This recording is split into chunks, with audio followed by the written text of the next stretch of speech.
పోయినసారి మన రాజ్య పర్యటనకి వెళ్ళినప్పుడు మన రాజ్యంలోని ప్రజలంతా ఆకలికి అల్లాడిపోతున్నారు కదా.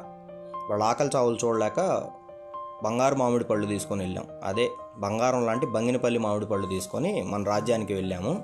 ఇంకా నుంచి మన రాజ్యంలో ఎవ్వరు ఆకలి చావులు చావకూడదని చెప్పి వెళ్ళి చూస్తే ప్రజలంతా గుడి బడి పని పాటాకి వెళ్ళిపోయారు. సరే, ఒక ప్రజా కనిపిస్తే ఆ ప్రజాకి ఇస్తే వాడు వెళ్ళి కూర్చొని తింటున్నాడు.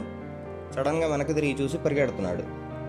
ఏమైందా అని చూస్తే ప్రజలంతా గుడి బడి పని పాట వదిలేసి పరిగెట్టుకుంటూ వస్తున్నారు. రే, రాజుగారు బంగినపల్లి మామిడి పళ్ళు తీసుకొచ్చారు, రండిరా అని. సర్లే, మన ప్రజలంతా ఆకలితో ఉన్నారు, ముందు వీళ్ళ ఆకలి తీరుద్దాం అని చెప్పి వీళ్ళందరికీ మామిడి పళ్ళు పంచారు. ప్రజలంతా వచ్చాక రాజుగారు వెనక ఉండకూడదు, ఇంకా రాజుగారు ముందుకే వెళ్ళాలి అని చెప్పి రాజుగారు ముందుకు వెళ్ళిపోయి పంచుతున్నారు. ప్రజలంతా మంచి ఆకలితో ఉన్నారు. ప్రజలు పెరిగినప్పుడు ఇంకా ముగ్గురు రంగంలోకి దిగేసి ఉన్న బంగినపల్లి మామిడి పళ్ళన్నీ పంచాం.